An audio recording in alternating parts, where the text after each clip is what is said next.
Révision constitutionnelle de la République démocratique du Congo. Jusqu'à quand les gouvernements souminois, l'Union sacrée prend-elle la RDC en otage? Ce sont là les trois grandes thématiques que nous allons débattre autour de cette émission. Invité, place à l'invité, vous le savez bien.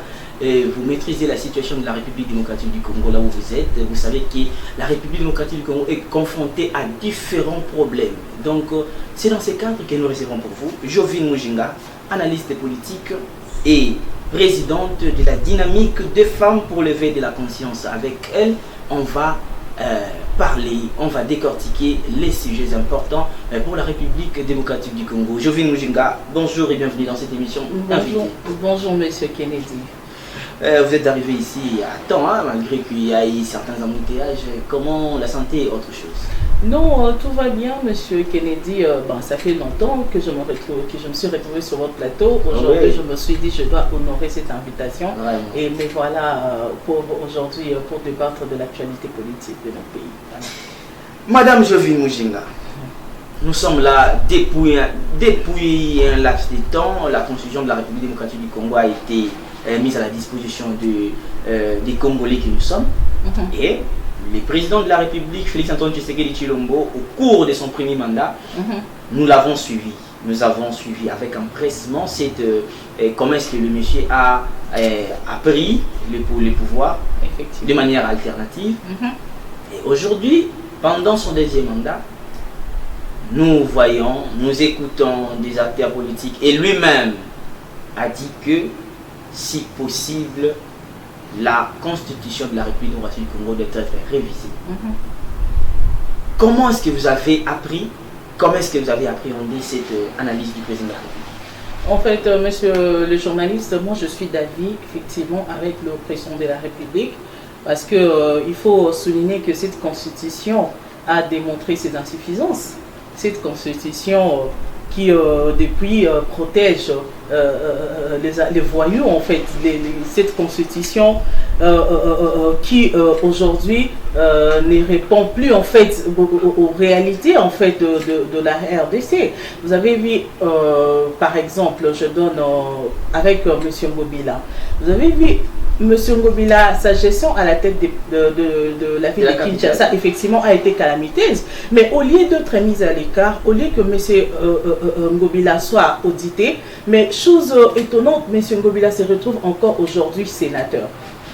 Nous avons encore pris le cas de M. Mapon, effectivement, où la Constitution, la Cour constitutionnelle s'est déclarée pratiquement incompétente pour juger. Et effectivement, vous voyez ces insuffisances nous démontrent clairement que dans cette Constitution doit être révisée parce qu'elle a été créée sur mesure pour les intérêts personnels. Aujourd'hui, en tout cas, il est plus que temps de revoir cela et moi je pense que le président de la République a raison sur toute la ligne. Voilà. Madame Jovine Mujinga, pourquoi pendant son exercice, dans son premier mandat, le monsieur n'avait pas évoqué ces problèmes?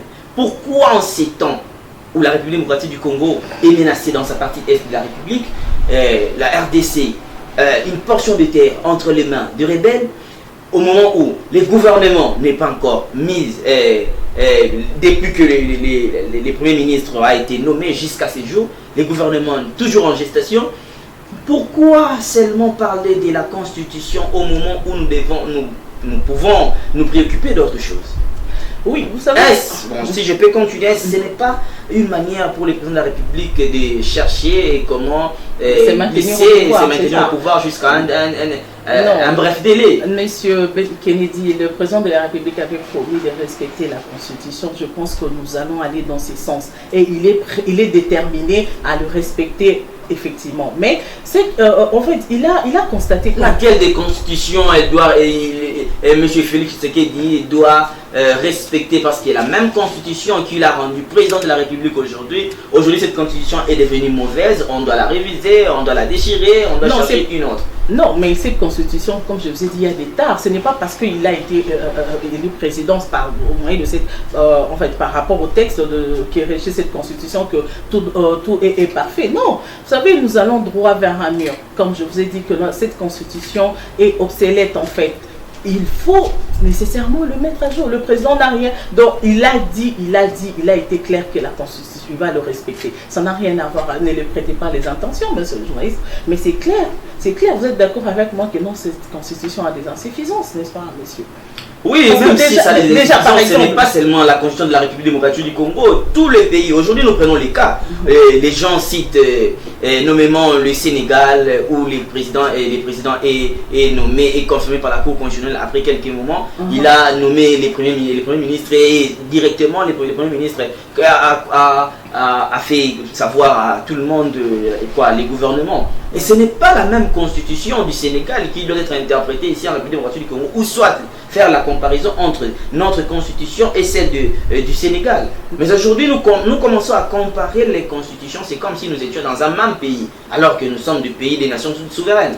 Oui, mais vous savez, quand on constate cela, c'est pas une comparaison, mais on est en train de nous rendre à l'évidence que notre constitution relève de insuffisances, en fait, comme je vous ai souligné là-bas. Donc, il est temps que cela soit révisé. Voilà, ce n'est pas question de comparaison.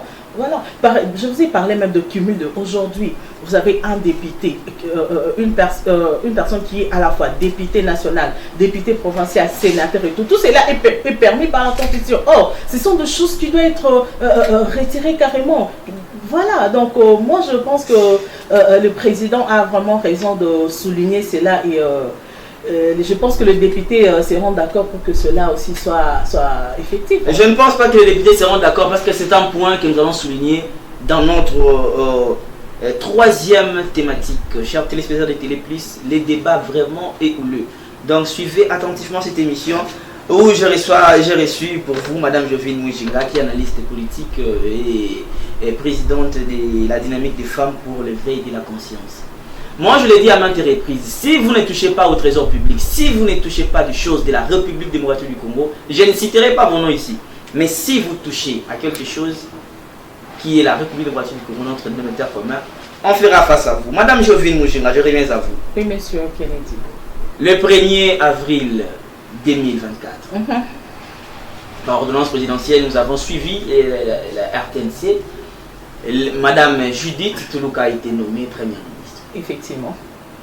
Aujourd'hui, nous sommes le 14 mai 2024. Après un mois et 2 semaines, je pense, que Madame est citée comme Premier ministre. Jusqu'à quand les gouvernements? Ce n'est pas Madame Judith ne cherche pas à battre record autant pris par Monsieur Ilunga Ilunga. En fait, ça reste la grande question. Actuellement, les Kinois se posent. À quand la sortie du gouvernement? Parce que les choses sont bloquées. Il faut qu'on se dise la vérité, monsieur le journaliste. À quand? Et d'ailleurs, la situation économique ne nous permet pas en fait d'accuser encore de retard dans la sortie du gouvernement. Il faut s'activer. Il faut que Madame Judith se rende à l'évidence que non, elle doit se mettre au four au moulin pour résoudre le problème auquel sont liés le Kino en fait. Donc, moi, je me demande, et d'ailleurs, nous avons vu, je ne sais pas ce qui bloque, nous avons vu, monsieur, le gros de travail a été fait par l'informateur. L'informateur, oui, monsieur Augustin Kabou, oui, il a fait plus d'un mois pour détecter la majorité. Et je me donne encore de voir Madame Toulouka à son tour commencer à faire des consultations. Mais c'est pour quelle fin? Voilà, je vis même comédiens défiler, mais c'est pour quelle fin les pays, en tout cas la situation dans laquelle nous vivons. Pouvons-nous dire que c'est l'amateurisme au sommet de l'État? En tout cas, on sait dans la gestion de la chose publique. En tout cas, cette situation, ce retard n'arrange pas en tout cas la population et le président aussi doit... Une qualification appropriée, ce n'est pas de l'amateurisme. Je ne sais pas ce qui bloque pour l'instant, mais je pense que la première dame et le président doivent effectivement veiller à ce que cela aussi soit, le gouvernement sorte pour permettre au pays d'avancer, parce que jusque-là, tout est bloqué. Je vous ai présenté comme présidente de la dynamique des femmes pour l'éveil de la conscience, Madame Jovine Mouijinga. Pouvez-vous affirmer et confirmer à la population qui vous suit, surtout les femmes, que les femmes sont incompétentes? Non, moi je n'irai pas jusqu'à dire ça. Vous savez. Mais vous avez déclaré, vous avez supplié les présidents. Oh, vous voyez, ce sont des hommes qui gèrent, ce sont ces titres.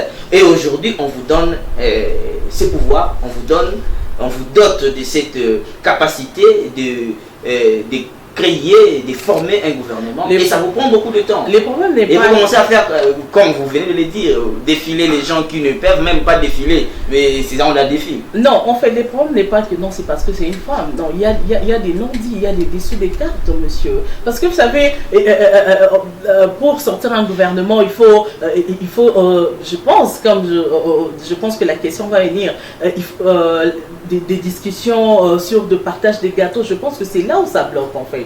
C'est là où ça bloque. Si, il faut vraiment pousser un peu la réflexion plus loin, parce que je ne vois pas pourquoi on devait encore attendre plus longtemps alors que non, il y a tout a été déjà fait par les formateurs. Nous avons l'urgence, la situation à l'Est.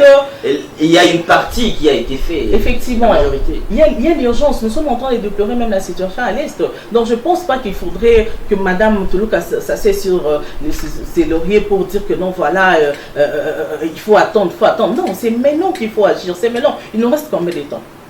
Nous avons déjà assez consommé parce que c'est depuis décembre, je pense que les élections ont eu lieu. Aujourd'hui, nous sommes au mois de mars. Mais les partisans de l'UDPS ont déjà chanté que l'UDPS restera au pouvoir jusqu'à l'arrivée du Seigneur Jésus-Christ. Je ne sais pas si je me fais comprendre. Non, nous, on ne doit pas prêter... Mais c'est peut-être les raisons pour lesquelles les agissements sont pareils. Non, ça n'a rien à voir, monsieur. Ça n'a rien à voir. Les hommes passeront, les institutions vont rester. Personne ne peut s'éterniser au pouvoir. Nous avons vu avec M. Joseph Kabila, malgré ses 18 ans, il était obligé, il était contraint de laisser la place à d'autres. Nous sommes dans un pays démocratique. Ça n'a pas été facile. Oui, mais moi je pense que dans le contexte actuel, le président de la République est déterminé à aller dans le sens du peuple. Il ne veut pas briguer un autre mandat. Il va laisser la place à une autre personne plutôt pour la continuité. Voilà. Si je vous ai bien suivi, vous venez de dire que les présidents de la République prêtent oreille au peuple. Donc, là, nous pouvons faire recours au slogan du l'UDPS, le peuple d'abord, et c'est l'état de droit. Comme vous voyez, l'argent de l'État être gaspillé, détourné, je ne parle même pas de détournement, je parle du vol. Vous volez l'argent d'autrui, l'argent du peuple qui nous sommes. Comment vous voyez comme ça? Ces personnes arrêtées, à un certain moment relâchées, aujourd'hui dans les affaires de l'État, aujourd'hui en train de déambuler, en train de sillonner la République. Vous voyez des personnes qui sortent de leur bouche des paroles incitatives, des paroles qui incitent les gens à la haine, au tribalisme et à autre chose. Mais ces personnes-là sont libres. En fait, monsieur le journaliste, quelle différence faites-vous entre les slogans et les réalités actuelles? En fait, monsieur le journaliste, le président est tombé dans ses concréniers, en fait. Vous savez, au début de son mandat, il a promis d'instaurer l'état de droit et d'améliorer les sociales du peuple congolais. Et je pense qu'en tant qu'individu, il devait s'accompagner, en tant que président, il devait s'accompagner, s'entourer des personnes qui incarnaient effectivement cette vision de choses. Mais malheureusement, monsieur le président est mal entouré, avec autour de lui... Combien de personnes l'ont incité à restaurer son environnement? De personnes, ça, mais voilà, mais non, la télévision. Effectivement. C'est que le président, normalement, n'écoute pas des gens. Non, il doit se rendre lui-même compte que non, ça lui dessert en fait. Parce que ce n'est pas ses ministres ou son entourage qui va rendre compte à la population. Ça sera lui face à l'histoire, lui face au peuple congolais. Non, il doit se rendre à l'évidence et faire un nettoyage tout autour de lui. Parce qu'on ne peut pas comprendre, et surtout cette histoire de détournement des deniers publics. Mais c'est grave, monsieur Kennedy. Il n'y a que 2 millions, hein, des millions qui sortent du trésor public. Effectivement, avec cette justice qui est malade, on relâche aussitôt, arrêter, ces personnes sont relâchées dans la nature et puis ils continuent la vie comme si rien n'était, alors qu'un petit Koulouna qui peut voler un pain parce qu'il a faim, parce que... Et il va faire la prison 5 ans, 10 ans. C'est ce que nous déplorons. Moi, j'ai toujours dit, le président de la République, c'est une personne qui a une vision, c'est une personne qui est déterminée à changer le social, le quotidien du peuple congolais. Mais malheureusement, il doit aussi taper le poing sur la table. Il doit aussi écouter le peuple, parce que là, c'est comme s'il fait un saut d'oreille. Aujourd'hui, il n'y a plus de route, il n'y a plus rien ne fonctionne. Est-ce que le cri du peuple congolais arrive jusqu'à lui? Est-ce qu'il est conscient? Est-ce qu'il circule dans le riz de Kinshasa pour voir l'état des routes? Non, malheureusement. Donc, c'est une situation qui nous peine, monsieur le journaliste, et on se demande si le mandat, parce que le mandat passé, il a été dit que voilà, il a été confronté à différents problèmes par rapport à effectivement, mais aujourd'hui, il a toutes les cartes à main pour nous amener quelque part, pour aider ces pays à prendre son envol. Mais pourquoi cela tarde? Pourquoi? Et ceci, d'ailleurs, vous avez parlé du retard qu'acquise, en fait, que nous avons dans la sortie du gouvernement. Mais pourquoi le président permet cela? Voilà, il est le garant de la nation, c'est lui qui peut donner, c'est lui qui peut parler.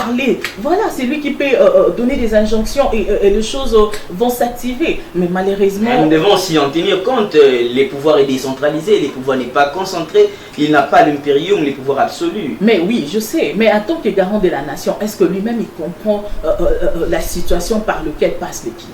Est-ce qu'il comprend cela? Il a quand même, parce qu'il a été voté pour le changement de la République, de la situation, oui. Voilà, il a quand même quelque chose à dire. Là, quand même, à la vie à donner. Si peut-être pas, mais à la vie, il peut le donner. Mais malheureusement, on constate que le président reste pour l'instant mioué.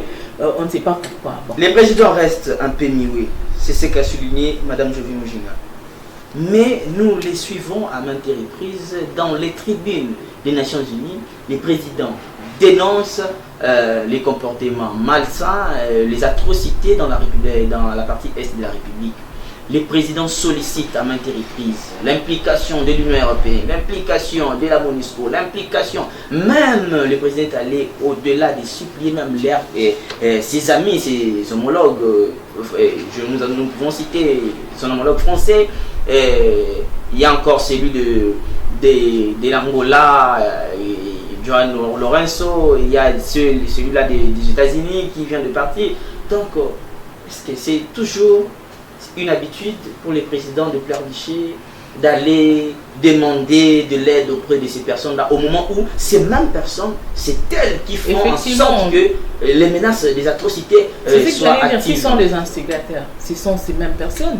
Ce sont ces mêmes personnes qui donnent le moyen de défendre au Rwanda et aux rebelles. Ce sont ces personnes. Cette attitude, comment est-ce que vous caractérisez, que vous analysez cette... Nous déplorons effectivement cette attitude. Parce qu'un président est censé trouver des solutions et non pleurnicher. Voilà. Et ça fait très mal, parce que jusqu'aujourd'hui, la population de l'Est continue à souffrir. Parmi la mission en fait que le chef de l'État s'est donné, la mission primordiale, c'était de finir cette guerre. Malheureusement, aujourd'hui, on avait accentué. Effectivement, on avait eu comme alibi l'embargo que nous avons pour 2 ans. Aujourd'hui, l'embargo. Il n'y a plus l'embargo. Effectivement. Il faut doter nos militaires, donner le moyen de défense. Nous avons suivi avec vous le ministre de la Défense nationale, Jean-Pierre Bemba, qui était dans différents pays pour l'achat des armes. Et ces armes, où sont ces armes? Voilà. Je pense même que non, cet argent a été détourné. Sûrement que non, cela a été les caisses de l'État enseignées pour ça. Mais malheureusement, sur le terrain, nous voyons que non, on continue toujours à gagner nos territoires. Parce que Bunagana aujourd'hui est toujours sous contrôle. Voilà, les ennemis continuent à avancer. Et c'est vraiment malheureux. Et pourquoi moi, si vous me suivez sur ma plateforme, j'avais parlé du fait que la Russie nous avait tendu la main en fait pour nous aider à en finir avec cette guerre.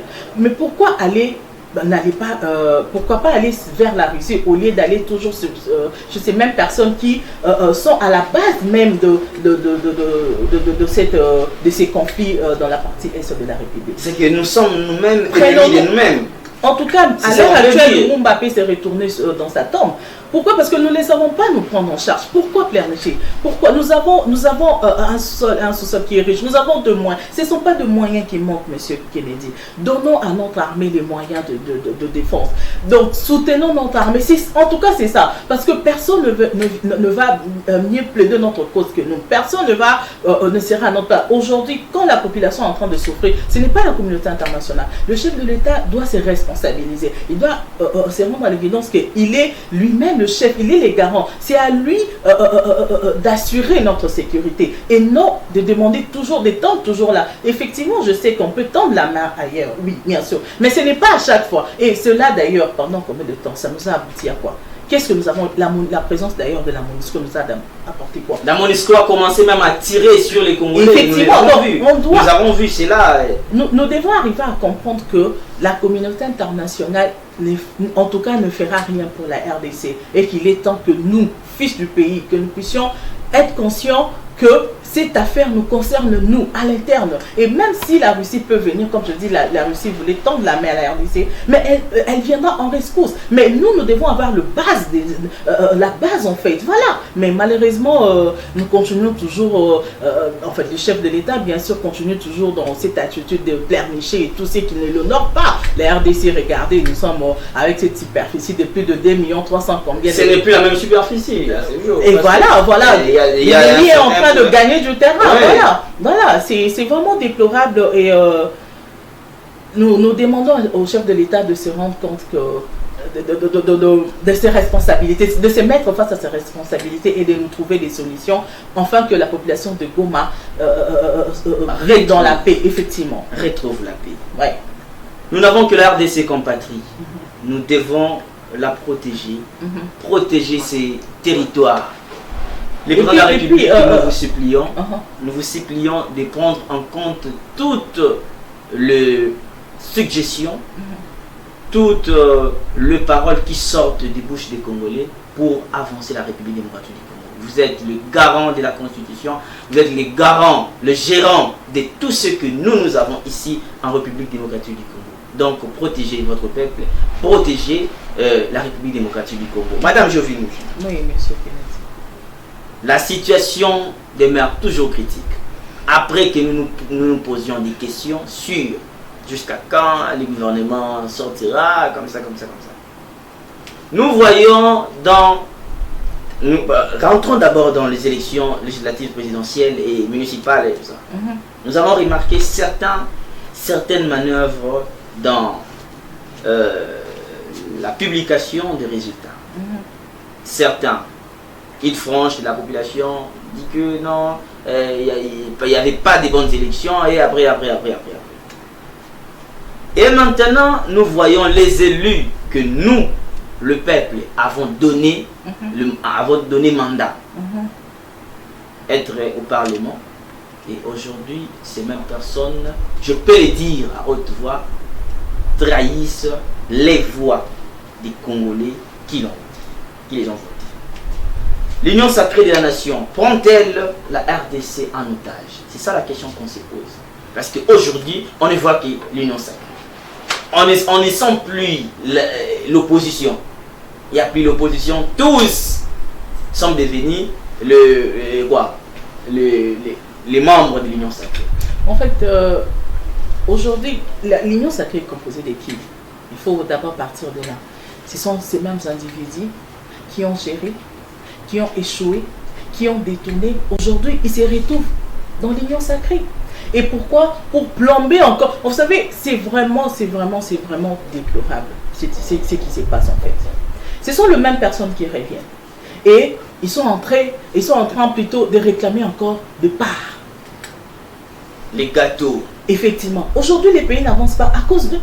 Parce qu'il faut satisfaire un camp politique, parce que celui-là n'est pas satisfait, parce que celui-là... Et je pense même qu'à la l'allure de choses, à la sortie du gouvernement, beaucoup risqueront de rejoindre Nanga. Parce que je pense qu'on ne peut pas satisfaire tout le monde. Tout le monde ne peut pas satisfaire.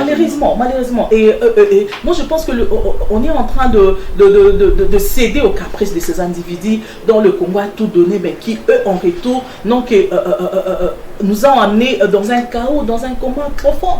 Voilà, ils sont en train de bloquer. Et je me demande pourquoi ça existe d'abord? Pourquoi ça existe? Est-ce que au Congo, il n'y a pas d'autres personnes? Il n'y a pas de nouvelles têtes. Voilà. Il n'y a pas de nouvelles élites. Voilà. Mais pourquoi c'est ma... Voilà, monsieur Mbosso, qui, depuis des générations, depuis l'époque Mobutu, aujourd'hui, monsieur Mbosso a 80 ans. Il va encore se maintenir au pouvoir. Monsieur... Il va rester et il a postulé comme d'être un vice-président de l'Assemblée nationale. S'il n'y a pas de gens capables de faire ce qu'il n'a pas fait le monsieur. Est-ce qu'il n'y a pas d'autres personnes? Et depuis qu'il a commencé à travailler, quel rendement nous avons? Et voilà, j'allais aussi parler également de M. Vital Kamerhe, parce que nous l'avons vu, il est aussi dans l'Union sacrée. Lui qui a été avec M. Kabila comme à la tête de l'Assemblée nationale, il a été autour de Fachi. Nous avons eu quel résultat? Nous avons eu quel résultat? Et aujourd'hui, on est en train de donner une prime à l'échec à toutes ces personnes qui nous ont amenés dans les chaos. Mais pourquoi? Voilà les personnes qui composent l'Union sacrée. Avec ça, le peuple perd espoir. Quand nous voyons ces anciennes têtes revenir, nous perdons espoir carrément. Parce qu'ils n'ont rien à nous offrir.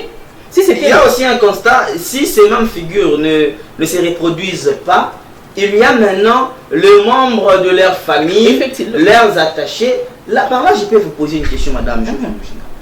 La répartition des tâches en République démocratique du Congo, c'est fait sur base des rapprochements politiques. Ça, c'est une première assertion. Deux, de l'amour qu'a la personne pour le pays.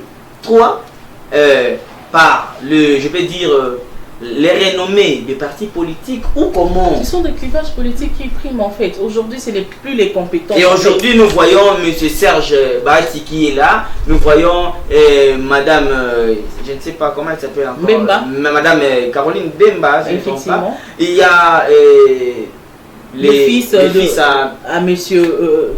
il y a aussi un fils de M. Kamerhe qui... M. Kamerhe, oui. Vous voyez, donc le pays est en otage par une catégorie d'individus. Le Congo peut rester comme ça, une nation sans référence. Aujourd'hui, si nous voulons faire référence, on peut dire que la personne qui a résisté jusqu'à sa mort pour la République démocratique du Congo, seul, je peux dire, c'est Étienne Tshisekedi. Question mark, on ne sait pas. Parce que d'autres là, j'ai vu des choses. Non, effectivement, le pays... Vous voyez combien la République démocratique du Congo est plongée dans un profond sommeil. Effectivement. Et nous n'avons plus espoir, en fait. La population n'a plus espoir. Où allons-nous? Et maintenant, qu'est-ce que nous pouvons dire? Quelle piste de solutions proposerait que nous pouvons proposer pour réveiller cette République qui est en dehors? Moi, je pense que le peuple doit se prendre en charge. C'est prendre en charge, Madame Jovi. Nous sommes sortis à maintes reprises. Moi, je parle au nom du peuple. Nous sommes sortis dans des marches pacifiques. Nous avons retrouvé des personnes mortes là, tuées à bout portant, des policiers tirés à bout portant. Mais c'est à l'issue des sacrifices qu'on obtient la victoire. Voilà, il ne faudrait pas se baisser le bras. Ce n'est pas parce que... non, il faut aller jusqu'au bout de la démarche. Parce que la situation actuelle ne donne plus aucun espoir au peuple congolais. Jusqu'à quand? Il y a de... Fermons alors les universités, parce qu'il y a des gens qui étudient, il y a des parents qui scolarisent leurs enfants, mais en fin de compte, ils sont mis en arrière-plan, et ce sont les enfants qui viennent d'ailleurs, ils ont d'autres nationalités, des nationalités belges parmi des nationalités américaines, mais ils viennent quand même nous participer à la gestion de la chose publique. Donc voilà, c'est vraiment, il y a une cacophonie, et je pense que nous n'avons jamais vécu ça. La RDC commence... les impressions de gens commencent à voir la République démocratique du Congo comme un poulailler. Même si vous venez de l'Orient, de l'Occident, vous pouvez venir, vous pouvez travailler. Effectivement. Même avec une nationalité étrangère, vous êtes là. Vous êtes là, vous travaillez. Alors qu'il y a des fils du pays qui sont là dans le chômage en train de trimer. La guerre dans l'Est de la République démocratique du Congo, un bilan de l'état de siège jusqu'à ce jour. Bon, on peut dire que les bilans sont largement négatifs. Pourquoi? Parce que il n'y a pas eu de fruits. Il n'y a pas eu de fruits. Les tueries se sont accentuées. Les groupes rebelles, il y a une multiplication de groupes rebelles. Les nombres ont augmenté. Effectivement. Plus de 100 groupes rebelles après que l'état de siège soit déclaré. Malheureusement aujourd'hui, le gouvernement on fait des gouvernements ça, mais qu'on aura été impuissant face à cette situation. Aujourd'hui, on ne sait plus finir la guerre. Pourquoi? Bon, on nous dit qu'il y a à boire et à manger parce qu'il y a de fils du pays aussi qui sont en connivence avec l'ennemi. Ça aussi, il faut le souligner. Et on s'est dit, jusqu'à quand cette guerre va finir? Pourquoi cette guerre continue à persister? Et malheureusement, on a des questions, on a des réponses, des probables réponses que il y a nous-mêmes, le peuple qui est à la base de cette dont nous sommes traîtres de nous-mêmes. C'est pourquoi M. Mbosso avait dit à ses amis, à ses amis et camarades députés de quitter les groupes armés. Est-ce que c'était vrai? Si les messieurs connaissaient bien que ses amis faisaient partie des groupes rebelles, pourquoi il n'avait pas cité nommément ces personnes? Mais ce qui est vrai, la communauté internationale continue à tirer des ficelles parce que pour piller nos richesses en toute illégalité, ça c'est évident. Donc ce qui est vrai, il faut demander de l'aide. Comme je dis, il faut demander de l'aide même à la Russie parce qu'il y a plusieurs personnes qui sont derrière cette guerre. Voilà un peu. Madame Moujenga, vous êtes chrétienne, catholique? Je suis chrétienne évangélique. Vous êtes chrétienne. Après qu'un message sort de l'église catholique, comme vous êtes de l'évangile, je pense que vous êtes déjà des... Oh, réveil, hein. C'est l'église de réveil. Un berger doit être poursuivi. Il y a une ouverture d'information contre Messieurs Fridolin Ambongo, archevêque métropolitain de la République, de Kinshasa plutôt. Quelle analyse faites-vous par rapport à cette procédure qui vient d'être ouverte il n'y a pas longtemps? Vous savez, monsieur le journaliste, ni une audition ni la loi. Monsieur Fridolin Ambongo est allé loin, a poussé le bouchon un peu trop loin. Dans ses dires, il est en train de citer la population à la haine, il est en train d'inciter la population au soulèvement. Or, c'est un homme de l'église. L'église est censée être au milieu du village. L'église est censée, un homme de l'église est censé apporter la paix. Mais même si ça ne tenait pas, il doit apporter la paix. Non, mais il faut dénoncer. Il ne peut pas dire la vérité. Non, il y a de limites à tout, monsieur. Il y a des choses qui peuvent toucher à l'intégrité de l'État. Ce n'est pas bien du tout. Donc, depuis un certain temps, les clergés de l'Église catholique pensent être au-dessus de la loi, pensent être des intouchables. Alors que non, ce n'est pas le cas. Il y a de limites à tout. Donc voilà, s'il y a une procédure qui est ouverte dans ce sens, moi je pense qu'il faut aller au bout de la démarche parce que il n'y a pas de super-homme. Voilà, il n'y a pas de super-homme. L'Église est censée être au milieu du village, mais c'est que nous voyons avec monsieur. Effectivement, vous savez, depuis longtemps, l'Église catholique a accompagné l'État congolais dans différents gouvernements et tout, mais le problème est que nous sommes en train de voir maintenant, monsieur Ambongo est en train de dépasser les limites. Et là, on doit essayer un peu de les recadrer. Voilà. C'était un réel plaisir de vous recevoir, Madame José Moujenga. Chers téléspectateurs de Télé Plus, nous sommes presque à la fin de cette émission. Invité de ce jour 14 mai 2024. Nous avons abordé un sujet très important. La première thématique était basée sur la révision de la Constitution de la République démocratique du Congo. La deuxième thématique a abordé les questions relatives à ce retard de la sortie du gouvernement de Mme Judith Toulouka. Et enfin, nous avons parlé de l'Union sacrée. C'est cette plateforme qui bloque, qui prend en otage la République démocratique du Congo et son avenir. Donc, ce sont là les différentes thématiques que nous avons abordées avec Mme Jovi Moujenga, qui est analyste politique et présidente de la dynamique des femmes pour le veille de la conscience. Mme Jovi Moujenga, vous regardez votre caméra. Nous sommes presque à la fin. Adressez-vous à la population congolaise qui vous suit en ce moment, puisque vous venez de passer à cette émission. Donc je sais que ces personnes-là vont bénéficier de quelque chose de votre part. En résumé, un message. Je veux dire à la population congolaise, je partage leur peine parce que actuellement la situation économique est tellement dégradante. Donc tenons bon, gardons espoir que un jour va s'élever dans cette génération de personnes consciencieuses, des personnes ayant un esprit patriotique qui vont amener ces pays quelque part, qui vont faire émerger la RDC. Ne baissons pas les bras, prenons-nous en charge et un jour le soleil va s'élever sur le Congo. Voilà. Plamedine Daya, je vous dis un grand merci pour le travail abattu. J'ai dit un grand merci à mon ingénieur Christian qui est là. J'ai dit un grand merci à Gauthier. J'ai dit un grand merci à Giscard pour leur prise des positions pour la réalisation de cette émission. Un grand merci à vous, chers téléspectateurs de Télépuis, de nous avoir suivis. Restez toujours branchés sur Télépuis et n'oubliez pas de vous abonner sur notre chaîne YouTube Télépuis RDC pour ne rien rater. Au revoir, à la prochaine.